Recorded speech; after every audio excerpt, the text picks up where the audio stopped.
Hello and welcome to not techie. आज हम बात करेंगे वेरिएबल्स के बारे में। पर वेरिएबल्स के बारे में जानने से पहले सबसे पहले जानते हैं कि जिसमें हम कोड करने वाले हैं जुपिटर नोटबुक, उसको कैसे यूज़ करना है, क्योंकि उसको यूज़ करना भी तो आना चाहिए। तो सबसे पहले मैं खोल लूँगा जुपिटर नोटबुक। आप चाहें तो एनाकोंडा नेविगेटर में जाके, जैसे हमने पिछली वीडियो में बताया था, जुपिटर नोटबुक सर्च करके उसे लॉन्च कर सकते हैं, या फिर सीधा यहाँ पर जुपिटर नोटबुक सर्च करके इसको ओपन कर सकते हैं। इसके बाद एक ऐसा टर्मिनल खुलेगा और फिर क्रोम पर जुपिटर नोटबुक खुल जाएगा।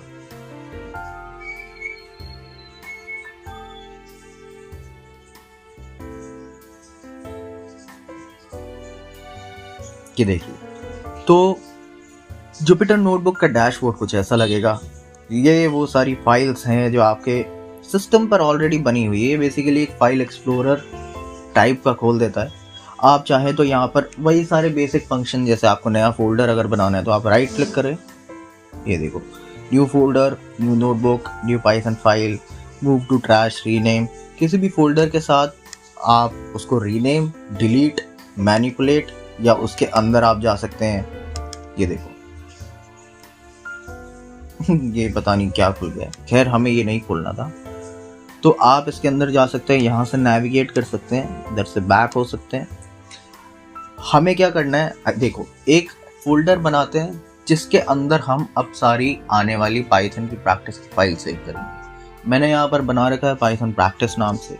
आप चाहें तो आप किसी भी नाम से बना सकते हैं जो आपको याद रहना चाहिए। तो मैं इसको रीनेम कर लेता हूँ। यहाँ पर मैंने इसको कैमल केस दे रखा है, इसकी जगह मैं इसको कैपिटल पी की जगह बीच में डैश लगा देता हूँ, या ऐसा करता हूँ बस सिंपल स्पेस दे देता हूँ, पाइथन प्रैक्टिस।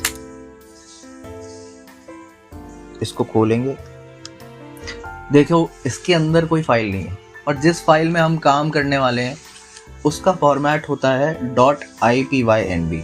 .ipynb क्या है? ये पाइथन नोटबुक का ऑफिशियल एक्सटेंशन है जो उन्होंने खुद बनाया है। अब इस पर ज़्यादा दिमाग मत लगाओ, इस पर आपको कुछ नहीं करना है इससे रिलेटेड। आप बस यहाँ पे जाओगे, जिस फोल्डर में भी आपको वो फाइल सेव करनी है आपको वहाँ पे जाना है, न्यू पाइथन 3। बस ये आपको एक नई फाइल बना के दे देगा जिसका नाम होगा अनटाइटल्ड। हर बारी ये अनटाइटल्ड नाम से ही फाइल बनाएगा। आपको अगर इसका नाम चेंज करना है तो यहाँ पर आप जाएंगे, क्लिक करेंगे, देखो यहाँ पर अब मैं जो चाहूँ इसका नाम दे सकता हूँ, क्योंकि हम वेरिएबल्स के बारे में पढ़ेंगे इसलिए मैं इसका नाम दे रहा हूँ वेरिएबल्स। तो ये हो गया है रीनेम।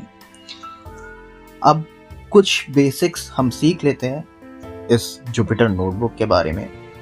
ये जो एक बॉक्स है, ये बॉक्स जो बना रहा है, इसको कहते हैं सेल। इस सेल के अंदर ही हम कोई भी कोड लिखेंगे। सपोज मैंने लिख दिया कोड 1। अब मैं चाहता हूं कि ये कोड जो मैंने लिखा है ये सेव हो जाए। अगली बार जब भी मैं आऊं तो मुझे कोड 1 ही लिखा मिले इस फाइल में। तो मैं क्या करूंगा, या तो मैं इधर जाऊंगा, इसको क्लिक करूंगा, या फिर मैं Ctrl+S दबाऊंगा। Ctrl+S, देखो मैं जैसे ही Ctrl+S दबाऊंगा, आप यहाँ पे देखना लास्ट चेक पॉइंट जो लिखा रहा है 1 मिनट अगो, क्योंकि हमने 1 मिनट पहले ये फाइल बनाई थी। Ctrl+S दबाते ही देखना यहाँ पर क्या होगा, यहाँ पर नाउ लिखा रहा है। इसका मतलब अब जब भी मैं फाइल खोलूंगा तो इस टाइम फ्रेम में, इस टाइम जो भी मैंने लिखा हुआ था वो वहीं से कंटिन्यू होगा। यहाँ पे अब लिखा रहा है 11 सेकेंड अगो। इसका मतलब जब भी मैं फाइल खोलूंगा तो 11 सेकेंड पहले जो मैंने लिखा था वो ही यहाँ पे लिखा है। तो देखो बंद करके देखते हैं इस फाइल को, यहाँ पे रीलोड करते एक बार। देखो हमने नाम चेंज किया था तो इसका नाम हो गया वेरिएबल्स और .ipynb, जो कि इसका ऑफिशियल एक्सटेंशन है। मैं इसको खोलूंगा, कोड 1, क्योंकि हमने ये लिखा था। अब ये जो सेल है इस पर देखो, ये ब्लू कलर से ये हाईलाइट हो रखा है, साइड में ये ब्लू ये भी आ रहा है। इसका मतलब ये अभी हमने सेलेक्ट करा हुआ है और ये कमांड मोड में है। कमांड मोड क्या होता है इतना मत सोचो कि कमांड मोड में क्या होगा, एडिट मोड क्या होगा, बस नाम आपको जानने की नीड है। जैसे ही इसके अंदर कर्सर आएगा, इसका मतलब मैं अब इसमें लिख सकता हूँ, यही एडिट मोड है। मैं कहीं बाहर क्लिक करूँगा तो ये कमांड मोड में आ जाएगा वापस से। Edit mode, command mode. अब मैं देखो यहाँ पर ये ब्लू लाइन आ रखी है, मतलब ये वाला सेल सेलेक्टेड है। मैं एंटर दबाऊंगा, एडिट मोड आ जाएगा। एस्केप दबाऊंगा तो कमांड मोड हो जाएगा। ये शॉर्टकट है, ये याद रखना। अब मुझे एक नया सेल ऐड करना है यहाँ पे, तो मैं इधर चाहूंगा, देखो लिखा है click to add a cell. Click to add a cell करते ही नीचे एक और सेल आ गया। अब देखो ब्लू वाला जो हाईलाइट है ये किस पे है, नीचे वाले सेल पे। इसका मतलब कमांड मोड में कौन सा वाला सेल है, नीचे वाला, ये वाला। तो अब मैं अगर कोई भी चीज करूंगा, जैसे कि किसी भी सेल को डिलीट करने के लिए हमें 2 बार डी दबाना पड़ता है, 2 बार डी। तो देखो, तो नीचे वाला सेल डिलीट हुआ, क्यों? क्योंकि हमने वो सेलेक्ट करा हुआ था। अब अगर मैं 2 बार डी दबाऊंगा तो ये कोड 1 वाला सेल डिलीट हो जाएगा। लेकिन ध्यान रहे कि अगर आप एडिट मोड में है, देखो मैं एंटर दबा के एडिट मोड में आ जाता हूं, तो आप 2 बार डी दबाओगे तो क्या होगा, वो डिलीट नहीं हुआ, उसके अंदर डी लिखा है। ऐसे ही आपको ध्यान रखना है कि अगर आप कोई भी शॉर्टकट यूज कर रहे हैं किसी सेल पे, तो आपको सबसे पहले एस्केप दबा के कमांड मोड में आना है। आगे कमांड मोड पे। अब देखो कुछ और शॉर्टकट्स हैं। मैं देखो हर शॉर्टकट तो आपको बताऊंगा नहीं, आप खुद ही एक्सप्लोर कर सकते हो। जैसे यहाँ पे अगर किसी पे भी होवर करोगे तो देखो वी लिखा आ रहा है, पेस्ट करने के लिए शॉर्टकट वी है यहाँ पे। आप इस पर जाओगे, इसका कोई शॉर्टकट नहीं है। Create a duplicate of this cell below, ये किस लिए यूज होता है, मैंने यहाँ पर लिख दिया राम। क्लिक करूंगा, एक और राम लिखा आ गया। अभी इसको डिलीट कर देते हैं 2 बार डी दबा के। देखो ये किस लिए है, देखो यहाँ पर एक डब्बा बना है और उसके ऊपर प्लस बना है। इसका मतलब ये जो राम वाला सेल है ना, इसके ऊपर अगर हमें कोई सेल ऐड करना है तो हम ये प्रेस करेंगे या फिर ए। अब हमें अगर इसके नीचे सेल ऐड करना है, राम वाले सेल के नीचे, तो हम क्या करेंगे, बी प्रेस करेंगे। बी देखो इसके नीचे आ गया, जो कि यहाँ पर लिखा हुआ था। डिलीट इस बटन से डिलीट होता है और यहाँ पर लिखा हुआ भी है कि 2 बार डी दबाने से भी डिलीट होता है। वापस से अगर आप फाइल को सेव करना चाहते हैं तो यहाँ पर जाके सेव करेंगे। हमें अगर इस कोड को रन करना है तो हमें दबाना पड़ेगा Ctrl+Enter या फिर Shift+Enter। अब Shift+Enter करने से क्या होता है, देखो मैंने Ctrl+Enter करा जैसे ही, तो हुआ क्या, कोड यहाँ पर रन हुआ। खैर ये एरर दे रहा है क्योंकि ये कोड सही नहीं है, पर कोड रन हुआ और हमारा जो सेल हाईलाइटेड है, जैसे हम 2 पर थे तो हम अभी भी सेकंड वाले पे ही है। लेकिन मैं जैसे ही Shift+Enter दबाऊंगा तो आप देखना क्या होगा, Shift+Enter, वो रन होके नीचे वाले सेल पे आ गया। देखो हाईलाइट, अब नीचे वाला सेल हाईलाइटेड है, ताकि मैं वापस Shift+Enter दबाऊं और देखो एक नया सेल ऐड हो गया। तो Shift+Enter दबाने से क्या होता है, या तो आप नेक्स्ट सेल में चले जाते हो या फिर नया सेल ऐड हो जाता है। अगर आप चाहते हो कि एक एक करके आपके सारे सेल रन हो, तो आपको यहाँ पर रन वाले ऑप्शन में जाके रन ऑल सेल्स पे जाना पड़ेगा। बस अभी इससे ज़्यादा जानने की आपको ज़रूरत नहीं है और आपको वीडियो पॉज करके ये रटने की भी ज़रूरत नहीं है। ये सारी चीज़ें करते करते आ जाती है। ये मैंने बस आपको एक ब्रीफ करा है कि इस टूल को यूज़ कैसे करते हैं। तो ये जो हमारा वीडियो है ये पार्ट है एक कंप्लीट सीरीज़ का, जो कि है Python basics for beginners and non developers. तो प्लीज़ मेरी बाकी की वीडियोज़ भी चेकआउट करें और मैं ऐसे ही कई सारी दूसरे सॉफ्टवेयर्स और टूल्स पर सीरीज़ निकालता रहूँगा। Please support, subscribe and share.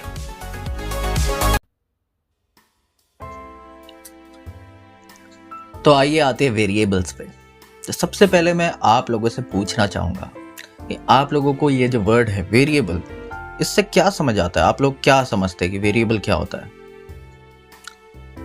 तो देखो, अगर गूगल की डेफिनेशन पे जाएं तो वेरिएबल का मतलब होता है ऑफन चेंजिंग या फिर नॉट स्टेइंग द सेम, यानी कि ऐसी वैल्यू जो हमेशा बदलती रहती है या फिर आगे फ्यूचर में बदल सकती है। मतलब उसका कोई भरोसा नहीं है कि वो ऐसी ही रहने वाली हमेशा। जैसे कि आपकी जो डेट ऑफ बर्थ है वो एक वेरिएबल नहीं है, क्योंकि आपकी डेट ऑफ बर्थ आप जिस दिन जिस समय पैदा हुए हैं वो अब कभी बदलेगा नहीं। आप पास्ट में जाके उसको बदल नहीं सकते। टेम्परेचर हो गया, गोल्ड का रेट हो गया, या फिर पेट्रोल का दाम हो गया, ये सब चीज़ें वेरिएबल है क्योंकि ये फ्यूचर में कभी भी बदल सकती हैं। इनका कुछ अता पता नहीं है क्योंकि ये डिपेंड करती है और दूसरे फैक्टर्स पे, तो इनको कहते हैं वेरिएबल। अब मैं आपको एक बहुत ही इजी एग्जांपल देने वाला हूँ। मान लीजिए कि एक डब्बा है, एक कंटेनर है, उसके अंदर हमने आज रखे हैं एप्पल, हम कल रखेंगे ऑरेंज, परसों हम कुछ और रख सकते हैं। हो सकता है हम उसके अंदर बॉटल रख दें, हो सकता है हम उसके अंदर कोई मूर्ति रख दें। तो ये जो डब्बा है, इस डब्बे को बोलेंगे वेरिएबल, और उसके अंदर स्टोर होने वाली जो भी चीज़ें हैं वो उस वेरिएबल की वैल्यू है। अब हम कभी भी उस डब्बे के अंदर रखने वाली चीज़ों को आगे बदल सकते हैं फ्यूचर में। ऐसा नहीं है कि आज मैंने एप्पल रखा तो मैं कल कुछ और नहीं रख सकता। बिल्कुल इसी तरह कोडिंग में भी वेरिएबल्स यूज़ होते हैं। वो जो कंटेनर है उसको बोला जाता है वेरिएबल, और उसके अंदर जो चीज़ रखी जाती है उसको कहते हैं डेटा। अब हमारा कंप्यूटर जो है वो है बुद्धू, उसका इंसान की तरह दिमाग काम नहीं करता। तो हमें उसको क्या है पहले रॉ इन्फॉर्मेशन देनी पड़ती है। हमें उसको बताना पड़ता है कि भाई ये देख, ये एक फूल है और ये है एक पत्ती, अब इन दोनों को मिलाएंगे तो बनेगा क्या? एक बुके, एक गुलदस्ता बनेगा। अब जा ऐसे 100 फूल ले और 100 पत्ती ले, मेरे लिए 100 गुलदस्ते बना के ला। कुछ इस तरीके से काम करता है कंप्यूटर। हमें उसको लॉजिक देना पड़ता है कि ये करेगा तो ऐसा बनेगा, बिल्कुल किसी इंसान की तरह। पहले हमें किसी इंसान को ट्रेन करना पड़ता है कि यार इसमें इतना पानी डालेंगे, इसमें मैगी तोड़ के डालेंगे, फिर मसाला डालेंगे तो मैगी बन जाएगी। बिल्कुल जाओ, अब इसी तरह मेरे लिए 3 मैगी बना के लाओ। तो ऐसे ही कंप्यूटर काम करता है। तो ऐसे ही हमें उसको वो इन्फॉर्मेशन देनी पड़ेगी। उस इन्फॉर्मेशन को देने के प्रोसेस को हम कहते हैं वेरिएबल डिक्लेयर करना। जैसे कि मैंने यहाँ पर कंप्यूटर को इन्फॉर्मेशन दे दी कि यार जब भी मैं यहाँ पर y लिखूँगा या आगे मेंशन करूँगा y को, तो तेरे को समझ जाना है कि मैं बात कर रहा हूँ नंबर 4 की। इसको हम बोलेंगे यहाँ पे वेरिएबल डिक्लेयर करना। मैंने डिक्लेयर कर दिया है कि y इज इक्वल टू 4। यहाँ पे वेरिएबल क्या है? y, उसकी वैल्यू है 4। अब हमें इसको रन करना पड़ेगा, क्योंकि बिना रन करे ये कंप्यूटर के पास जाएगा नहीं। रन हम कैसे करेंगे? मैंने आपको बताया था, कंट्रोल प्लस एंटर या फिर shift plus enter. Shift plus enter से ये होगा कि नीचे एक नया सेल बन जाएगा। तो मैं कंट्रोल प्लस एंटर कर देता हूँ, ये देखो अब हुआ क्या, y इज इक्वल टू 4 हमने लिख दिया। कंप्यूटर के पास ये इन्फॉर्मेशन जा चुकी है, ये रन हो चुका है। कुछ आया इसलिए नहीं है क्योंकि अभी तक हमने कंप्यूटर को कुछ करने को बोला ही नहीं। अब हम क्या करेंगे? हम कंप्यूटर को बोलेंगे कि मुझे बता y की क्या वैल्यू है। हम चेक करने के लिए वेरिएबल देखेंगे कि यार क्या वैल्यू है उसकी, इसको कंप्यूटर को समझ आया है कि नहीं जो मैंने बताया। तो हम उसके लिए क्या करेंगे? या तो नया सेल बनाएंगे, B हम प्रेस कर सकते हैं, यहाँ से एक नया सेल बना सकते हैं, या फिर सिंपल शिफ्ट प्लस एंटर भी कर सकते हैं। शिफ्ट प्लस एंटर से ये होगा कि एक और बार रन हो जाएगा, क्योंकि देखो ये 4 था यहाँ पे, वो 4 से अब ये 5 हो चुका है। अब यहाँ पर किसी भी वेरिएबल को या किसी भी चीज़ को अगर हम चाहते हैं कि वो हमें आउटपुट में वो चीज़ ला के दे, प्रिंट करके दे। प्रिंट का मतलब होता है कि आउटपुट में हमें दिखाए वो। तो हमें क्या करना पड़ेगा? हमें लिखना पड़ेगा यहाँ पे print bracket open y bracket close. अब देखो मैंने यहाँ पे स्मॉल लेटर ही यूज़ किया था, छोटा y यूज़ किया था, तो मैं यहाँ पे भी स्मॉल कैप्स में ही y लिखूंगा। मैं यहाँ पे कैपिटल Y नहीं लिख सकता। मैंने यहाँ पे प्रिंट वाई लिख दिया है, शिफ्ट प्लस एंटर में दबा रहा हूँ, तो देखो यहाँ पे आउटपुट में क्या आया है, 4। आउटपुट में 4 आ गया। इसका मतलब हमारे कंप्यूटर के पास ये डेटा जा चुका है कि y का मतलब अब 4 है। हम चाहें तो हम इसको प्रिंट y लिखने की जगह सिंपल y भी लिख सकते हैं, लेकिन प्रिंट y लिखना एक अच्छी प्रैक्टिस है, क्योंकि इससे आपके अलावा जो कोई और अगर कोड पढ़ेगा तो उसको इजीली समझ आ जाएगा कि यार ये क्या लिखना चाह रहा है, ये प्रिंट कराना चाह रहा है यहाँ पे। क्योंकि कई बार ये ऐसा होता है कि जब रियल लाइफ में हम कोड लिखते हैं तो बहुत सारी कोड की लाइन होती है और कोई एरर होता है या हमें कोई चेंज करना पड़ता है, तो समझ नहीं आता कि कहाँ पर क्या लिखा है। तो हमें कोड ऐसा लिखना चाहिए कि आगे वाले इंसान को देखते ही समझ आ जाए। तो जो बेस्ट प्रैक्टिसेस है वो हमेशा यूज़ करनी चाहिए, इसलिए प्रिंट वाई लिखना एक बेटर प्रैक्टिस है। आप चाहो तो वाई भी लिख सकते हो ऐसे। देखो मैं इसको रन करता हूँ कंट्रोल प्लस एंटर दबा के, तो देखो आउटपुट में क्या आया, 4। इसका आउटपुट आया है 4, राइट। अब हम चाहें तो इस पर और ऑपरेशन भी कर सकते हैं। ऑपरेशन क्या है, फॉर एग्जाम्पल हम यहाँ पर लिखेंगे प्रिंट y प्लस 2, तो देखते हैं कि ये क्या आएगा, ये y प्लस 2, देखते हैं क्या आता है। ये आ गया यहाँ पे 6। इसने क्या किया, y की वैल्यू ली 4 प्लस 2। अब वेरिएबल का मतलब ये होता है जो चेंज होता रहे हमेशा, तो चेंज हो सकता है फ्यूचर में। इसका मतलब कि हमने यहाँ पे y डिक्लेयर कर दिया है, तो अब ये y को 4 मान रहा है, लेकिन हम चाहें तो अगले ही सेल में इसकी वैल्यू बदल सकते हैं। कैसे, ये देखो मैंने B प्रेस करके नीचे नया सेल ऐड कर दिया। अब मैं लिख रहा हूँ y इज इक्वल टू 3, तो देखते हैं कि अब जब मैं प्रिंट कराऊंगा y तो उसकी वो क्या वैल्यू देगा। हम चाहें तो इसके नीचे ही अगली लाइन में लिख सकते हैं प्रिंट y। अब इस सेल को रन करते हैं तो देखते हैं वो क्या वैल्यू देता है। ये देखो इसने क्या वैल्यू दी है, 3। अब y की वैल्यू बदल के हो चुकी है 3। अब एक और चीज मैं आपको बताता हूं, ये देखो यहां पर अगर मैं लिखूं कि y is equal to y plus 2, y is equal to y plus 2, तब आपको क्या लगता है कि ये क्या y की वैल्यू क्या प्रिंट होगी। यहाँ पे मैंने सपोज यहाँ पे लिख दिया है प्रिंट y, तो अब आपको क्या लगता है कि ये क्या, एक मिनट मुझे यहाँ पर नहीं लिखना था, इसको डिलीट कर देते हैं। y is equal to y plus 2, तो अब आपको क्या लगता है कि ये y की वैल्यू क्या प्रिंट करके देगा। इसको रन करके देखते हैं। y की वैल्यू इसने दी है 5।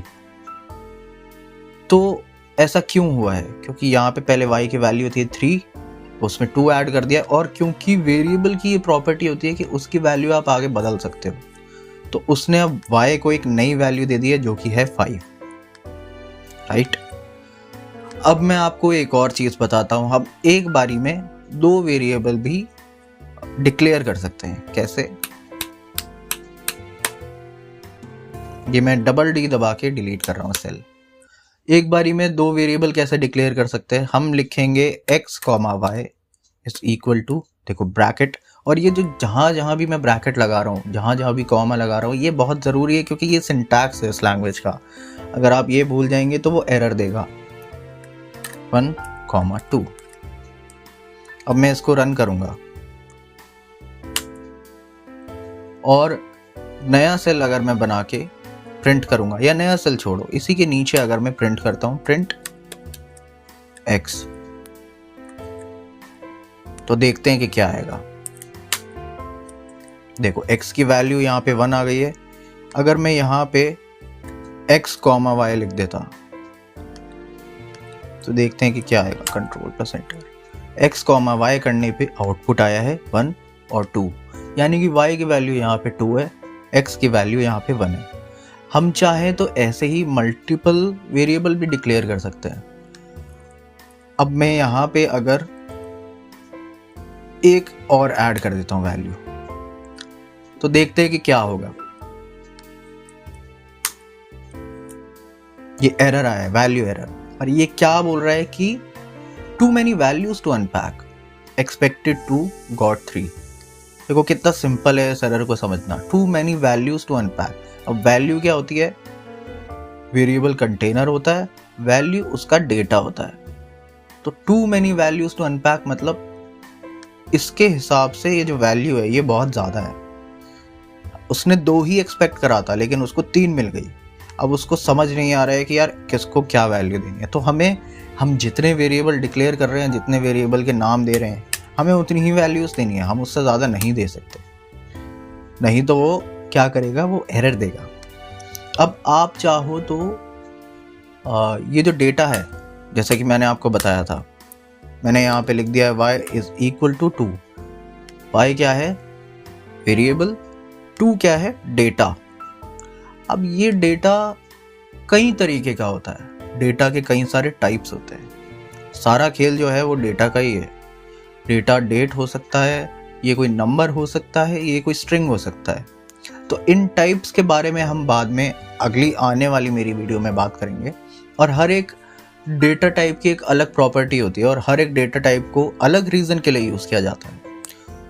तो वो सब जानने के लिए आप प्लीज़ मेरी दूसरी वीडियोस देखें। मैं अच्छे से डिस्कस करूँगा कि कौन कौन से डेटा टाइप्स हैं, वेरिएबल को क्या क्या वैल्यूज़ दी जा सकती हैं। ये ज़रूरी नहीं है कि हमें इस वेरिएबल को नंबर देना। मैं यहाँ पे अपना नाम भी लिख सकता हूँ, ये देखो राम।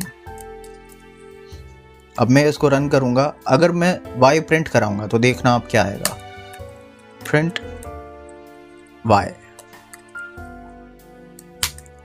ये देखो यहाँ लिखा आ गया ना राम। तो ऐसे ही डेटा के अलग अलग टाइप्स है और इन्हीं डेटा को यूज़ करके हमें लॉजिक बनाना पड़ता है। उसी लॉजिक को यूज़ करके हम पूरा कोड लिखते हैं और उसी को यूज़ करके फिर हम डेटा एनालिसिस करते हैं या फिर वेब डेवलपमेंट या बैक एंड डेवलपमेंट। तो कॉन्ग्रेचुलेशंस, आपको वेरिएबल्स तो पता लग गए। डेटा टाइप्स जानने के लिए प्लीज़ मेरी नेक्स्ट वीडियो देखें। Thank you for watching. Good bye.